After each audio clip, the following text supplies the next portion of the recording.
Doctor Vinod Raina की इस स्मृति सभा में आज हमारे शहर के, मध्य प्रदेश के और भारत के सभी भी काम करने वाले कई समूहों, संगठनों, संस्थाओं जिससे डॉक्टर विनोद रैना का जुड़ाव रहा, उन सब की तरफ से एक ऐसे जिंदादिल शख्स को याद करने के लिए हम यहाँ इकट्ठा हुए हैं। इसलिए हम लोग इसे किसी श्रद्धांजलि सभा की तरह नहीं मनाने जा रहे, क्योंकि जो उनका व्यक्तित्व था या जो हम लोगों के साथ जो आत्मीय संबंध उनका था, उसमें हम इसको ऐसे कोई शोक स्वरूप, क्योंकि हम ये विश्वास करते हैं कि वो हमारे साथ हैं और जितना जीवन हम लोगों ने उनके साथ जिया था वो काफ़ी है हम लोग को आगे आने वाले जीवन में उनको सदा अपने साथ रखना, उन्हें लगातार अपने मन में बनाए रखें। मैं आप सबसे आग्रह करता हूँ कि अपने अपने स्थान पर हम 1 मिनट के लिए खड़े होकर मौन रूप में उन्हें याद करेंगे और फिर अपने कार्यक्रम की शुरुआत करेंगे।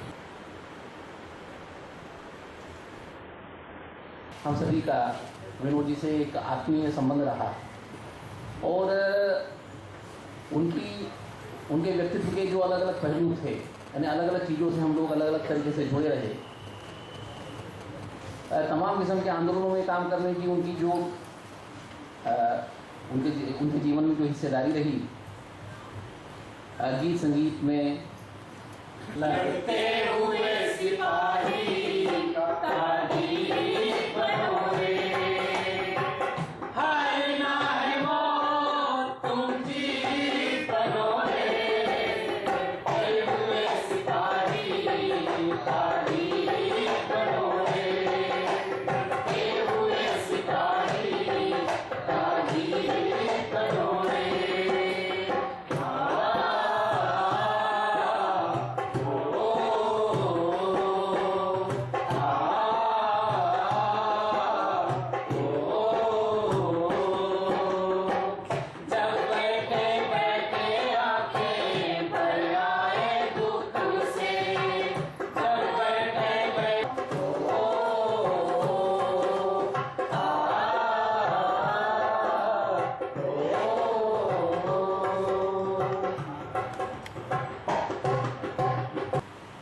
सितंबर को उनका देहांत हुआ। 18 सितंबर को भारत ज्ञान विज्ञान समिति और Nehru memorial library and research centre, उनकी तरफ से एक सम्मिलित कार्यक्रम, एक स्मृति सभा वहाँ हुई थी।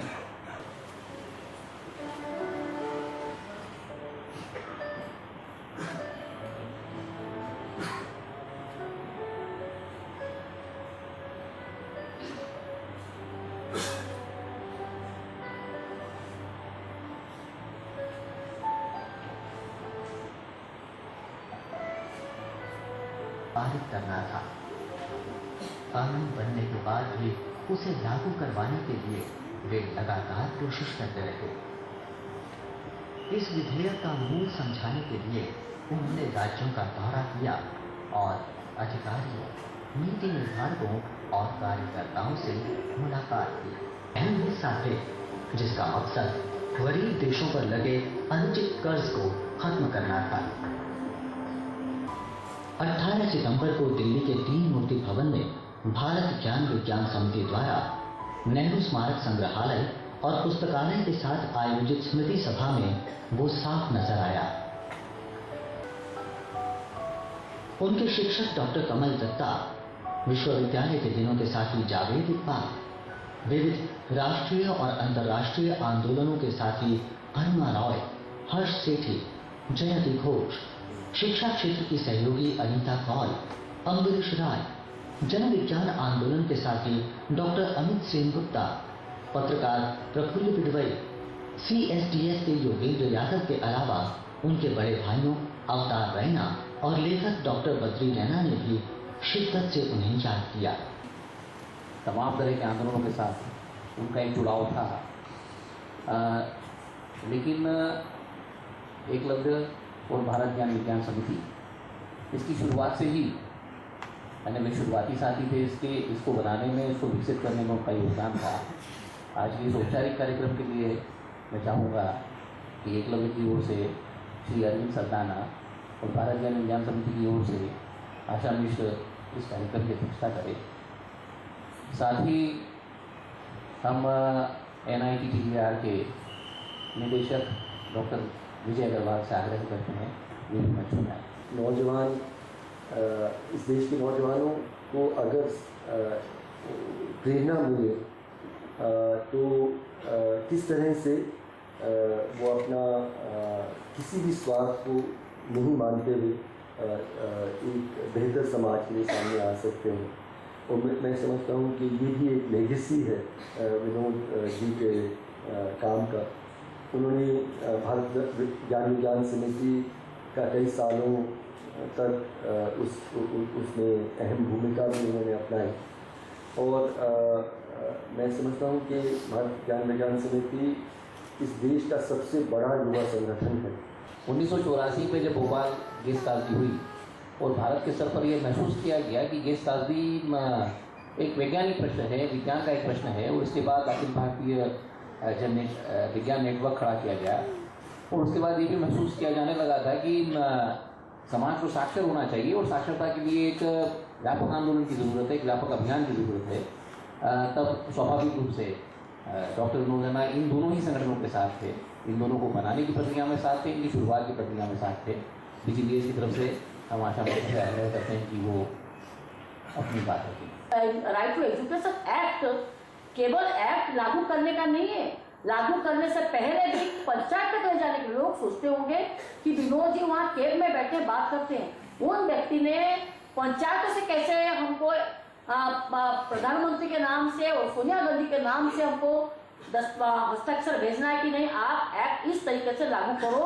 उन्होंने गांव में जाकर हम लोग से बातचीत किया। हमने पूरा राइट टू एजुकेशन एक्ट में एक बड़ा कैडर जो भारत ज्ञान विज्ञान से तय हुआ है that is only due to Vinod Raina. वो लगातार इतना प्रशिक्षण लोगों के साथ एक एक क्लास को लेके हम कभी भी जाते थे जिलों में या राज्यों में, मुझे किसी तरह का कोई समस्या था मैं बाहर जाके फोन करती थी कि विनोद जी ये सेक्शन में ये कहता है, लेकिन ये लोग कहते थे क्या है, तो उन्होंने बताते थे नहीं उसका ये बात है।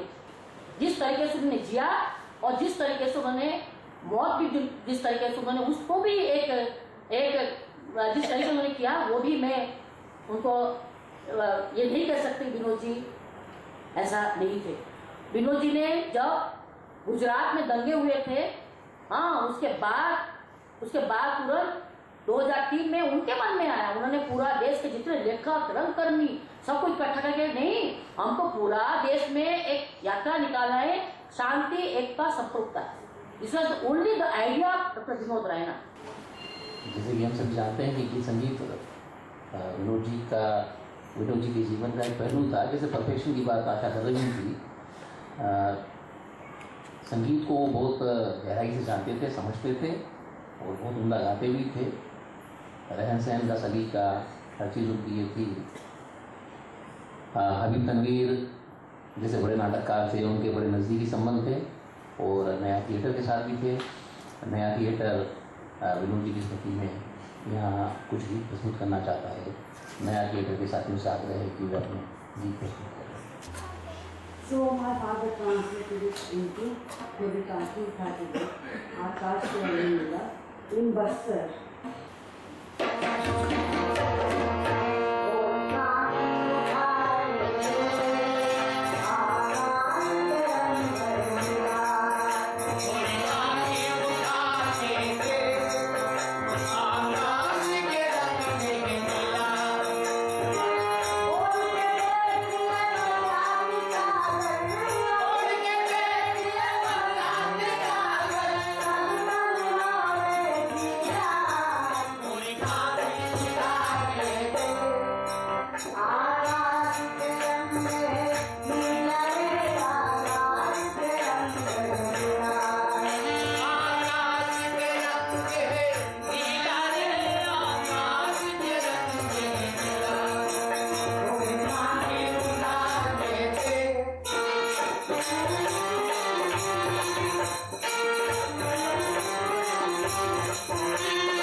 विज्ञान तो इसीलिए है कि वो हमारी जिंदगी में काम आए and it should be applied to practical life.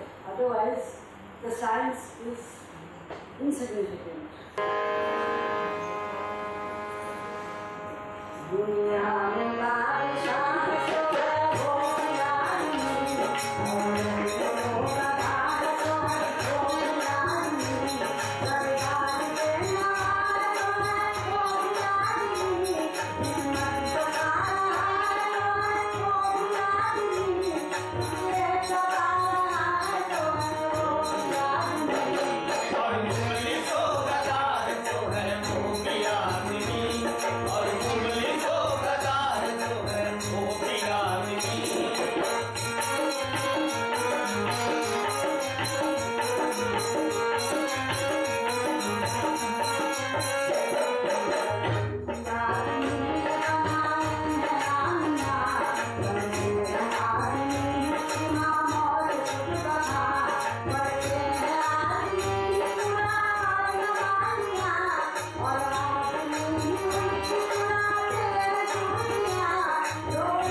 अपना दुख छुपाकर दूसरों की मदद के लिए काम करना बहुत दुर्लभ लोगों में मिलता है और विनोद रैना में ये बात थी, ऐसा लगता है।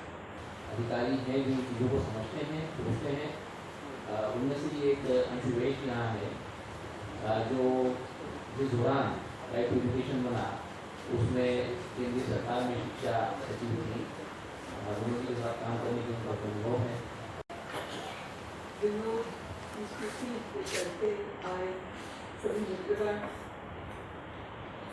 जब मैं जो विनोद की फिल्म दिखाई गई शुरू में तो मैं देख रही थी, तो उसमें मुझे एक जो उनकी तहरीर बात मुझे दिखाया गया ये कहते हुए कि आप बीज रोपिए और अगर परिस्थितियाँ अनुकूल होंगी तो वो पनपेगा और परिस्थितियाँ अनुकूल नहीं होंगी तो जड़ें रहेंगी, वो जड़ें तो रहेंगी पर जब परिस्थितियाँ अनुकूल होंगी तब वो पनप जाएगा।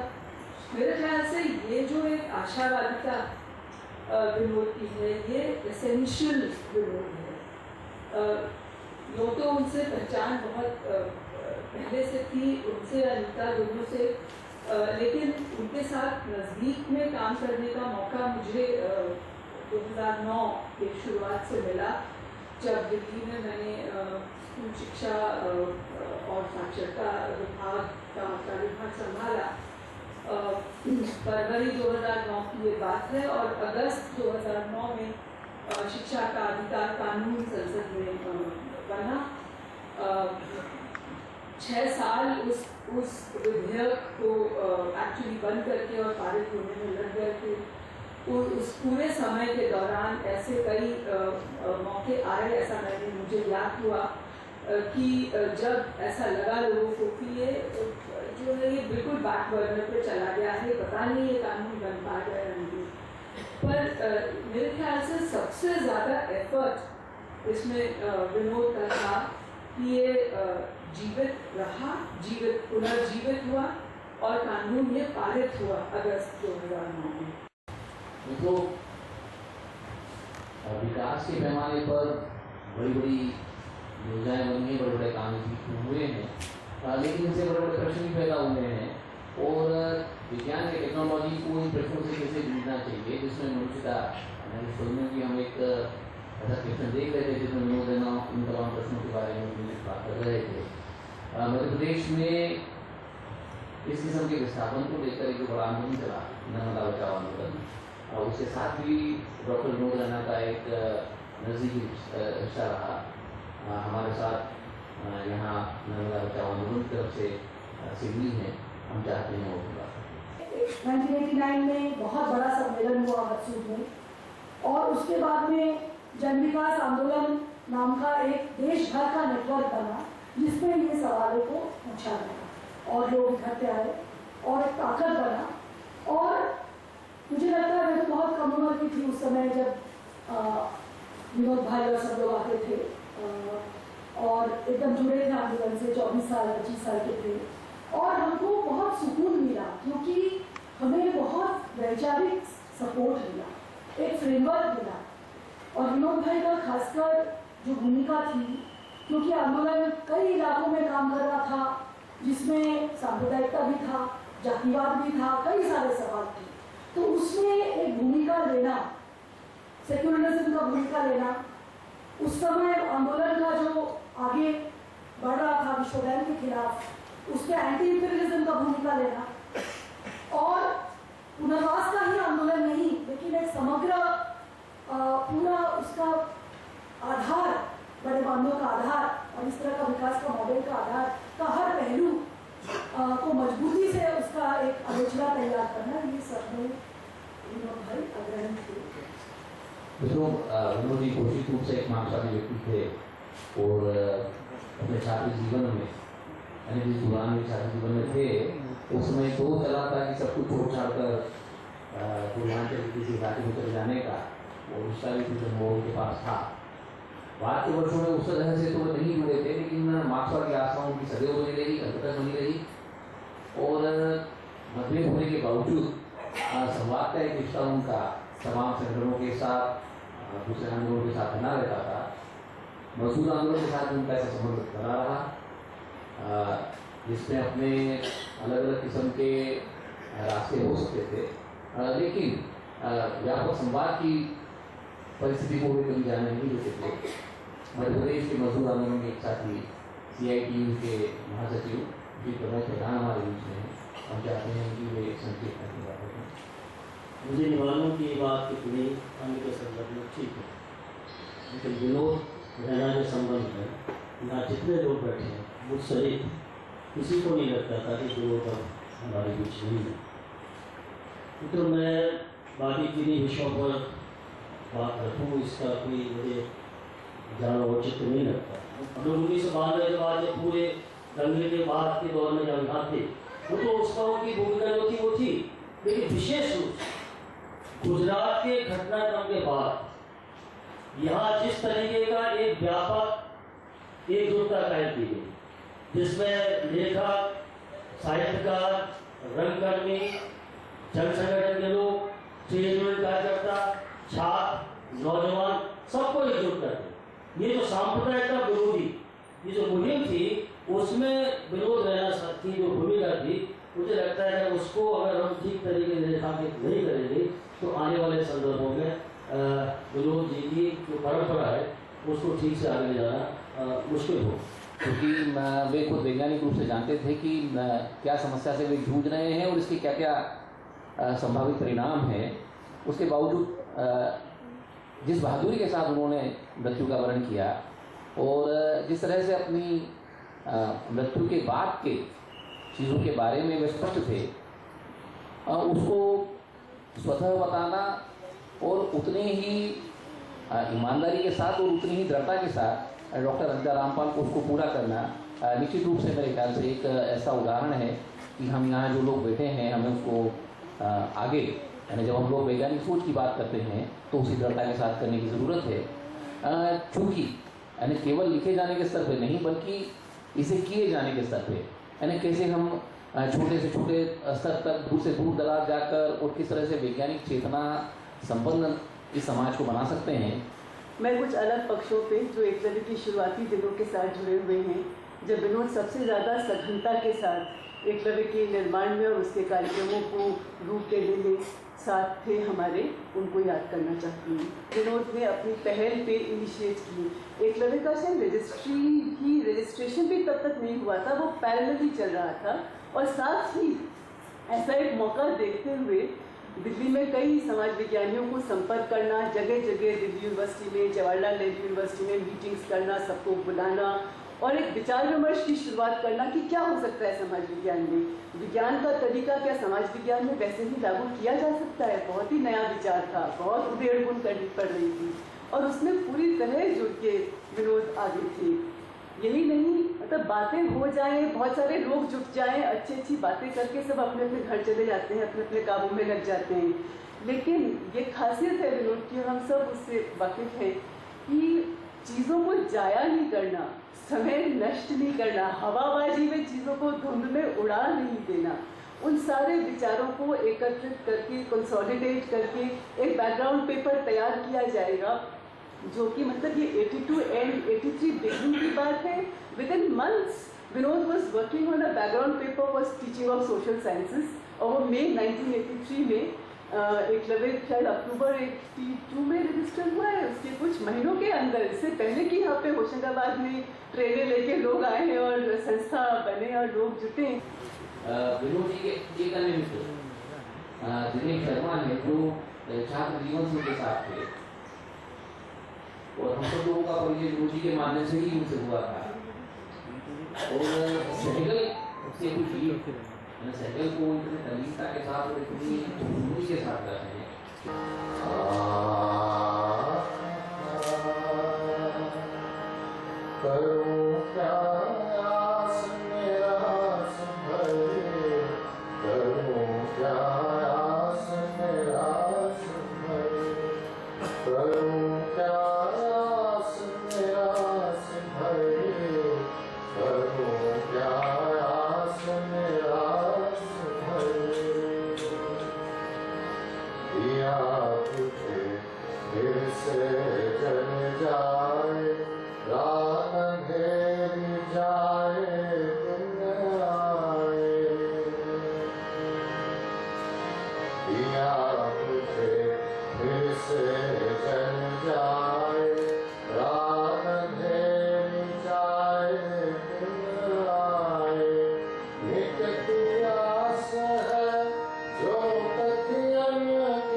लेकिन एक बार जो निर्णय कर लिया डॉक्टर विनोद रैना ने, एक बार जब वो होशंगाबाद आए, और जैसा कि इस फिल्म में भी बताया गया कि होशंगाबाद, दिल्ली से होशंगाबाद जाने वाली ट्रेन ने उनकी जिंदगी में जो एक मोड़ लाया, वो मोड़ फिर हमेशा के लिए रहा। उन्होंने फिर पलट के नहीं देखा। असल में हम लोग जब लोग याद करते हैं तो हमको ज़्यादा वो वक्त याद आता है जो एक तरह से एकलव्य जब हम लोग शुरू कर रहे थे और उसके 10-12 साल जो थे जिसमें बहुत इंटेंसली हम लोग साथ रहते थे और वक्त गुजारते थे। और क्या था कि सब लोग दिल्ली यूनिवर्सिटी से आए थे ज़्यादातर लोग। असल में अनिल भी बैठे हुए थे। एक किशोर भारती का भी बहुत रोल रहा है क्योंकि हम लोग सब लोग जब आए थे तो किशोर भारती के नाम से आए थे क्योंकि विज्ञान का एक प्रोग्राम वहाँ चलता था। और उस वक्त तय हुआ कि काफ़ी लोग जोड़े तो शरद चंद्र बहर जो थे वो IAS ऑफिसर थे, एजुकेशन के सेक्रेटरी भी रह चुके थे, बाद में भी शायद रहे, तो वो एकलव्य के डायरेक्टर बनने वाले थे। ये तय हुआ तो हम 3-4 लोग गए थे। शुरू होकर उनसे इतना नहीं मिले थे तो उनसे मिलने गए थे और उनके साथ वक्त गुजारने कि हम लोग काम कैसे शुरू करेंगे। विनोद भाई के साथ थोड़ा परिचय था और 1985 से जब मुझे स्रोत दल के रूप में चयनित किया गया तब से एक अलग सा रिश्ता बना और हम सब मुझे विनोद भाई के नाम से जानते हैं। और होशंगाबाद विज्ञान की जो विशेषता थी, जिसे हम बाल वैज्ञानिक के रूप में कक्षा 6, 7, 8 में मध्य प्रदेश के होशंगाबाद के साथ 16 जिलों में उस विज्ञान किताब को पढ़ाया करते थे। उसमें था कि स्वयं करो सीखो, जिसमें कोई जवाब नहीं होते थे, केवल प्रयोग होते थे। बातचीत के दौरान ही, प्रयोग करने के पश्चात ही हम किसी निष्कर्ष पर पहुंचते। और ये कार्यक्रम बच्चों के बीच में करते हुए विनोद भाई के साथ कई बार मेरी बातचीत हुई। डॉक्टर रेना से मेरी मुलाकात भारत ज्ञान विज्ञान समिति के द्वारा 2 बार मेरी मुलाकात हुई। 3 बार मेरी पंचायत में आए। पहली बार आए, सब गांव वालों से मिले, बच्चों से मिले। मैं उस समय था नहीं गाँव में। इच्छा जारी थी, बताया कि सरपंच यहाँ के नौजवान हैं, पढ़े लिखे हैं, तो उन्होंने कहा कि मुझसे ज़रूर मिले सरपंच। दूसरी बार आए, मुझे फ़ोन लगाया कि डॉक्टर साहब आ रहे हैं। मैं मिला, मुझसे उन्होंने सवाल किया कि आप क्या काम करते हैं। मैं गाँव का काम करते हैं। गाँव का क्या काम करते हैं? गाँव के विकास के लिए कहीं ना कहीं हम कुछ न कुछ काम करते हैं जिससे गाँव में कुछ विकास हो। बोले स्कूल की तरफ आपका ध्यान है? मेरे स्कूल की तरफ तो हमारा कोई ध्यान नहीं है।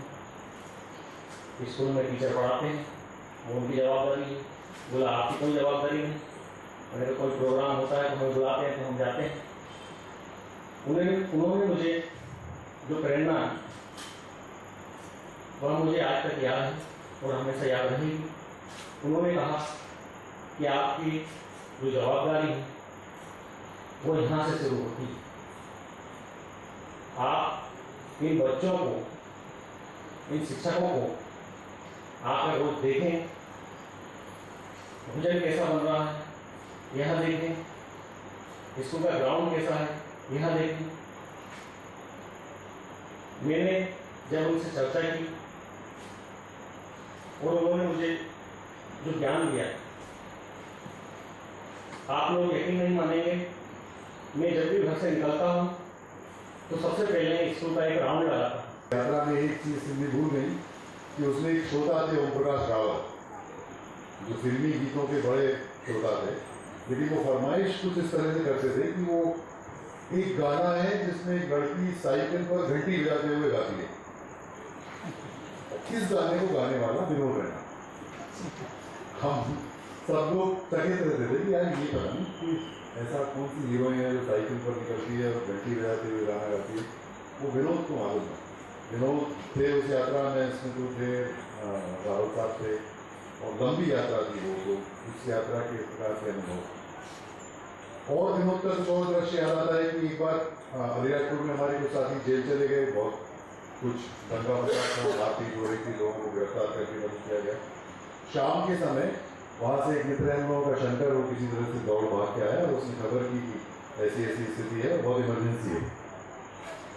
विनोद रैना एकदम तैयार बैठे हुए हैं कि चलो अपन चलते हैं। फायर फाइटर्स की भूमिका में तो विनोद रात भर जीप चला के एलियात को जाना है आपको, जो सबको उसने जिससे भी मतलब कौन है खुशी जो चीज करना है चलो सब चलना है चलो फिर करके 8-10 लोग इकट्ठे हुए वो जीप लेके विनोद पूरी रात गाड़ी चला करके सवेरे अलीराजपुर गए। फिर वहाँ जो भी मतलब कार्रवाइयाँ होती थी, जमानत करनी है, जेल में जाके मिलना है, उनसे बात करना है, ये सब करने के अलावा शाम को जब आमसभा हुई तो विनोद रैना ने उनको ये बता के आए कि आप समझते नहीं है नक्सलवाद क्या होता है, नक्सलवाद अगर ये लोग लाना शुरू करेंगे तो आप लोगों को बहुत संकट हो जाएगा। और ये वो दौर था जब राजनीतिक परिस्थितियाँ बिल्कुल विपरीत थी। पटवा जी का पहला वो दौर था जिसमें पकड़ के मारा जा रहा था। जो महत्वपूर्ण सहयोग हमें प्राप्त हुआ वो इस जगह NIT इसके लिए हम डॉक्टर विजय अग्रवाल के आभारी थे और डॉक्टर विजय अग्रवाल आयोजक के तौर पर मैं सभी मित्रों का आभार प्रकट करें। उससे पहले समापन के लिए मैं नीना शर्मा से आग्रह करता हूँ कि प्रेस की कोई ऐसी नज़म सुनाए। हम देखेंगे, लाजिम है कि हम भी देखेंगे, हम देखेंगे, लाजिम है कि हम भी देखेंगे, हम देखेंगे वो दिन के जिसका वादा है, हम देखेंगे वो लौहे अज़ल में लिखा है, हम देखेंगे, लाज़िम है कि हम भी देखेंगे, हम देखेंगे, लाज़िम है कि हम भी देखेंगे, हम देखेंगे जब ज़ुल्म सितम के कोहे गिरा, जब ज़ुल्म सितम के कोहे गिरा, रूई की तरह उड़ जाएंगे, जब ज़ुल्म सितम के कोहे गिरा, रूई की तरह उड़ जाएंगे। बहुत अच्छा लगा आज इस सभागार में इतने सारे लोग एक साथ इकट्ठा हुए। बहाना कुछ भी हो, लेकिन अगर हम ये बेहतर दुनिया देखने का संकल्प देख रहे हैं तो सारे लोगों ने कहा कि हमें अलग अलग बढ़कर अलग अलग तरह से बैठने की ज़रूरत नहीं है, हमें एक साथ इकट्ठा होकर बैठने की ज़रूरत है। अब उन्हें कहाँ ढूंढें, इंसान जिन्हें कहते हैं कुछ बढ़ गए कौमों में और कुछ बढ़ गए जाकर। तो आज हम सबको एकजुट होने की ज़रूरत है, ये बात उभर कर सामने आई है। अगर इस दुनिया के बाद कोई दुनिया और है और विनोद जी वहाँ गए हैं तो उन्होंने अपने लिए काम जरूर ढूंढ लिया होगा। वो बच्चों के चेहरों पर मुस्कुराहट देख रहे होंगे, वो हमारे लिए गीत ढूंढ रहे होंगे, हमारे लिए सपने ढूंढ रहे होंगे। और उनके देखे हुए सपने अगर हम साकार कर सकें तो शायद हमें यहाँ एक साथ बैठने में जो खुशी महसूस हो रही है उस काम को आगे बढ़ाने में भी होगी। तो आप सब इस परिसर में आए और वहाँ पर बैठकर कुछ अच्छी बातें की। एक अच्छी दुनिया देखने के लिए बहुत सारी बातें यहाँ हुई हैं। ये सचमुच एक अच्छी श्रद्धांजलि है विनोद जी के लिए। हमारे यहाँ संस्थान जो तकनीकी शिक्षक प्रशिक्षण का संस्थान है, जहाँ पर कहा गया कि विज्ञान तकनीक में बदल गया है, तो आपने देखा कि तकनीक किस तरह से आम लोगों की बात करने के लिए भी जुड़ी हुई है। हमारा संस्थान पिछले 4 सालों में यह काम कर रहा है और आप सब उसमें भागीदार हैं। हम उम्मीद करते हैं और आशा भी रखते हैं कि जब भी कभी हमारी ज़रूरत आपको लगेगी, हमारा संस्थान आपके बीच में ज़रूर खड़ा रहेगा। आप यहाँ आए इसके लिए आपका बहुत बहुत धन्यवाद।